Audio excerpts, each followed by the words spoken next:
एखाद्याची वृत्ती ही किती नीच आणि हलकट असू शकते हे भोंगा राऊत यांच्याकडे बघितलं की लगेच जाणवतं मित्रांनो. भोंगा राऊत यांनी पुन्हा एकदा आपल्या नीच आणि हलकट वृत्तीचं दर्शन घडवलेलं आहे. काळजी करू नका, या हलकट माणसाचं तोंड आम्ही तुम्हाला दाखवणार नाही आहोत. त्याचं कारण असं आहे की प्रपंच परिवाराच्या सभासदांचं परिवाराचं म्हणणं असं आहे की या माणसाचं तोंड दाखवत जाऊ नका, दिवस खराब जातो. तुमचा दिवस, तुमची दिवाळी आम्हाला खराब करायची नाहीये, म्हणून आम्ही भोंगा राऊतांचा चेहरा तुम्हाला या व्हिडिओमध्ये पण दाखवणार नाही आहोत. मात्र भोंगा राऊत यांनी जो नीचपणा केलाय, जो हलकटपणा केलेला आहे, तो सगळ्यांच्या लक्षात यावा यासाठी हा खास व्हिडिओ बनवण्यात आलेला आहे. तेव्हा आजचा व्हिडिओ अजिबात चुकवू नका, आजचा व्हिडिओ पूर्ण बघा. व्हिडिओला म्हणजेच मूळ मुद्द्याला सुरुवात करण्या अगोदर एक छोटीशी विनंती आहे. जर महाप्रपंच या युट्यूब चॅनलला तुम्ही अजून सबस्क्राईब केलं नसेल तर लगेच सबस्क्राईब करा मित्रांनो. बेल आयकॉन सुद्धा प्रेस करा, म्हणजे राजकीय विश्लेषणाचे आमचे नवनवे व्हिडिओज सगळ्यात अगोदर तुमच्यापर्यंत पोहोचतील. तुम्हाला सांगताना अत्यानंद होत आहे की लवकरच आपण 1,00,000 सभासदांचा टप्पा पार करणार आहोत. तेव्हा पटापट महाप्रपंच या युट्यूब चॅनलला सबस्क्राईब करा मित्रांनो.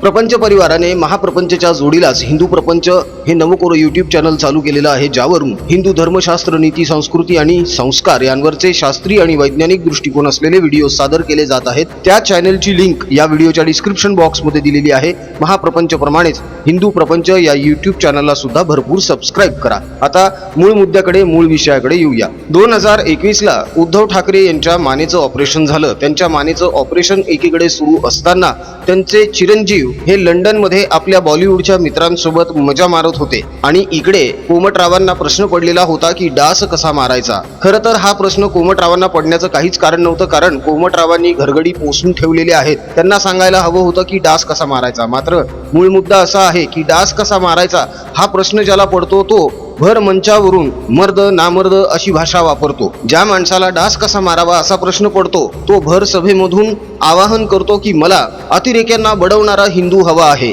अहो, तुम्हाला स्वतःला डास मारता येत नाही आणि तुम्ही अतिरेक्यांना बडवण्याची आणि अतिरेक्यांना मारण्याची भाषा करता, हे तुम्हाला अजिबातच शोभत नाही. तरीही अशा माणसाची भलावण करत असताना भोंगा राऊत कसलीही कमतरता ठेवत नाहीत. भोंगा राऊत आपल्या मालकाची स्तुती करत असताना आपल्या मालकाला कधी छत्रपती शिवाजी महाराजांची उपमा देऊन टाकतात, तर कधी आपल्या मालकाची तुलना चक्क हिंदू देवांशी करायला लागतात. मध्यंतरी नुकत्याच सुषमा अंधारे यांनी कोमटरावांची तुलना थेट प्रभू श्रीराम यांच्याशी केलेली आहे. ही तीच सुषमा अंधारे नावाची बाई आहे जिने एकेकाळी प्रभू श्रीरामांच्या चारित्र्यावर प्रश्न उपस्थित करताना अत्यंत घाणेरडी भाषा वापरलेली होती. तीच बाई आज म्हणते की ज्याप्रमाणे प्रभू श्रीराम एकपत्नी एकवचनी एकबाणी आहेत, त्याचप्रमाणे उद्धव ठाकरे सुद्धा एकपत्नी एकवचनी एकबाणी आहेत. ज्याप्रमाणे प्रभू श्रीराम यांनी माता सीतेचा आदर केला, सन्मान केला आणि माता सीतेला सर्व अधिकार दिले, त्याचप्रमाणे उद्धव ठाकरे यांनी सुद्धा रश्मी वहिनींचा मान केलाय, सन्मान केलाय आणि त्यांना देखील अधिकार दिलेले आहेत. खरं तर सुषमा अंधारे यांनी या बाबतीत थोडं उलट बोलायला हवं होतं की रश्मी वहिनी यांनी कोमटरावांना थोडेफार अधिकार दिलेले आहेत, कारण कोमटरावांच्या गटाचं सगळं राजकारण हे किचन कॅबिनेट मधून चालतं हे आता उघड झालेलं आहे. रश्मी वहिनींच्याच हट्टापायी कोमटराव मूर्खमंत्री बनले होते आणि रश्मी वहिनी यांच्याच हट्टापायी कोमटरावांनी आपल्या नाकर्त्या पुत्राला महाराष्ट्र राज्याचा पर्यावरण मंत्री आणि पर्यटन मंत्री बनवलं होतं आणि पर्यावरण मंत्री पर्यटन मंत्री बनवून यांनी आरेमध्ये कारशेडला विरोध करत असताना 10-10 वर्षांच्या 8-8 वर्षांच्या चिमुरड्या लेकरांना घेऊन आंदोलन केलं होतं. यांच्या ह्या मूर्खपणामुळे महाराष्ट्र राज्य सरकारच्या तिजोरीवर 10,000 कोटींचा अतिरिक्त भार पडला. हे 10,000 कोटींचं नुकसान तुमच्या आमच्या सारख्यांच्या टॅक्सच्या पैशातून वसूल करण्यात आलं. राजरोसपणे हे आपल्या पैशांची अशी राख रांगोळी करतात, तरी सुद्धा ह्यांचा घरगडी यांची प्रचंड स्तुती करत असतो. मात्र आता या स्तुती पाठकाने उडता तीर घुसवून घेतलेला आहे. तो कसा हे आता तुम्हाला काही क्षणातच कळणार आहे. वंचित बहुजन आघाडीचे प्रकाश आंबेडकर प्रकृती अस्वास्थ्यामुळे रुग्णालयामध्ये दाखल झाले. रुग्णालयामध्ये त्यांची तपासणी करण्यात आली, चाचण्या करण्यात आल्या आणि त्यामध्ये अँजिओग्राफीमध्ये असं निदर्शनास आलं की प्रकाश आंबेडकर यांच्या हृदयामध्ये छोटंसं ब्लॉकेज आहे आणि त्यांना अँजिओप्लास्टी करावी लागणार आहे. डॉक्टरांनी हा सल्ला दिल्यानंतर वेळ न घालवता प्रकाश आंबेडकर यांनी स्वतःवर एक छोटीशी सर्जरी करून घेतली. अँजिओप्लास्टी झाली, ती यशस्वी झाली, ब्लॉकेजेस काढण्यात आले प्रकाशजी आंबेडकर यांची प्रकृती सध्या ठणठणीत आहे, ते सुखरूप आहेत, त्यांच्या जीवाला कसलाही धोका नाही. मात्र प्रकाश आंबेडकर रुग्णालयामध्ये दाखल आहेत, ऍडमिट आहेत आणि त्यांच्यावर अँजिओप्लास्टी झालेली आहे. ही बातमी पसरताच काही पत्रकार तिथे धावले आणि त्यांनी प्रकाश आंबेडकर यांच्याशी संवाद साधण्याचा प्रयत्न केला. प्रकाश आंबेडकर त्यांच्याशी जास्त बोलू शकले नाहीत. मात्र प्रकाश आंबेडकर यांना जो महत्त्वाचा निरोप त्यांना द्यायचा होता तो त्यांनी दिला. पत्रकारांनी आपल्या बातमीमधून प्रकाश आंबेडकर काय बोलले हे छापलं, जे या भोंगा राऊतांच्या प्रचंड जिव्हारी लागलं आणि मग भोंगा राऊतांनी आपली नीच आणि हलकट वृत्ती दाखवून दिली. प्रकाश आंबेडकर यांच्या पत्रकारांशी संवाद साधण्यावर भोंगा राऊत असं बोललेले आहेत की हृदयावर आणखी ताण पडेल, हृदयविकाराचा त्रास आणखी वाढेल असं प्रकाश आंबेडकर यांनी अजिबातच बोलू नये. ते सुद्धा रुग्णालयामध्ये ऍडमिट असलेल्या अवस्थेत असताना. हा भोंगा राऊत स्वतः हृदयविकाराच्या त्रासाने ऍडमिट झालेला असताना, हाताला सलाईन लावलेलं असताना, आपण किती कर्तव्यनिष्ठ आहोत आणि आपण कसे हाडाचे पत्रकार संपादक आहोत हे सिद्ध करण्यासाठी हाताला सलाईन लागलेलं असताना रुग्णालयाच्या बेडवर बसून तिथे हाताने हग्रलेख लिहित बसलेला होता. जो सल्ला आज हे प्रकाश आंबेडकर यांना देत आहेत, त्याचप्रमाणे हे रुग्णालयामध्ये दाखल असताना तसे का वागले नाहीत? एखाद्या व्यक्तीची प्रकृती जर बरी नसेल, एखादा व्यक्ती जर आजारी असेल तर आपण रुग्णालयामध्ये त्याला भेटायला गेल्यानंतर आपण त्याला शुभेच्छा देत असतो, ईश्वराकडे प्रार्थना करत असतो की आपल्या प्रिय व्यक्तीची किंवा आपल्या ह्या ओळखीच्या व्यक्तीची प्रकृती लवकरात लवकर बरी व्हावी. मात्र भोंगा राऊतांच्या मनामध्ये असं काही असेल असं आम्हाला अजिबातच वाटत नाही. लोकसभेच्या वेळी सुद्धा प्रकाश आंबेडकर यांच्या वंचित बहुजन आघाडीच्या नेत्यांचा महाभकास आघाडीने घनघोर अपमान केलेला आहे.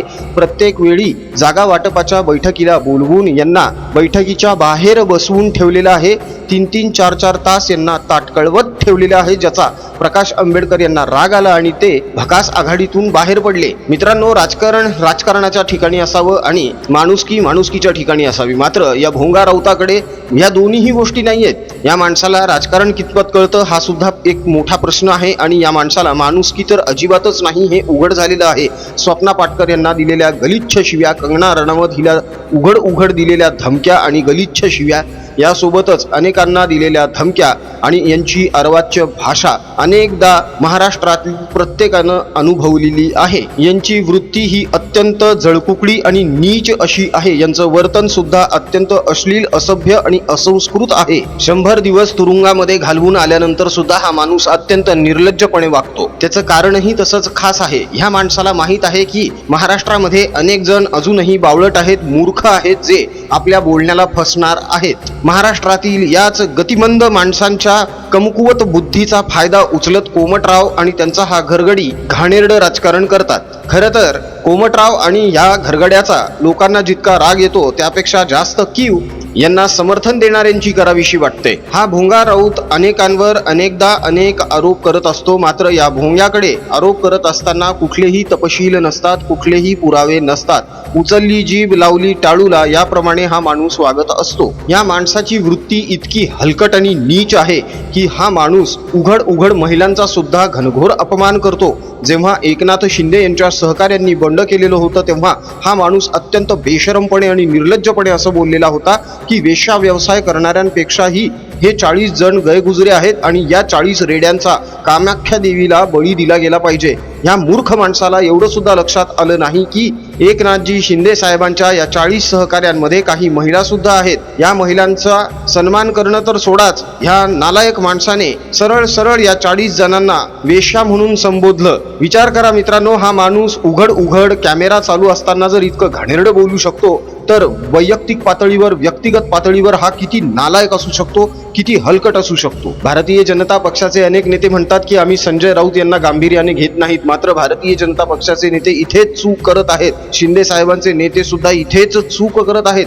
या माणसाला गांभीर्याने तुम्ही घेत नसलात तरी सुद्धा ह्या माणसाचं बोलणं वेळोवेळी खोडून काढलं पाहिजे. त्याचं कारण असं आहे की 100 वेळा एक खोटं बोललं की लोकांना ते खरं वाटायला लागतं आणि हीच नीती उद्धव ठाकरे, आदित्य ठाकरे आणि हा भोंगा राऊत नेहमी वापरतात.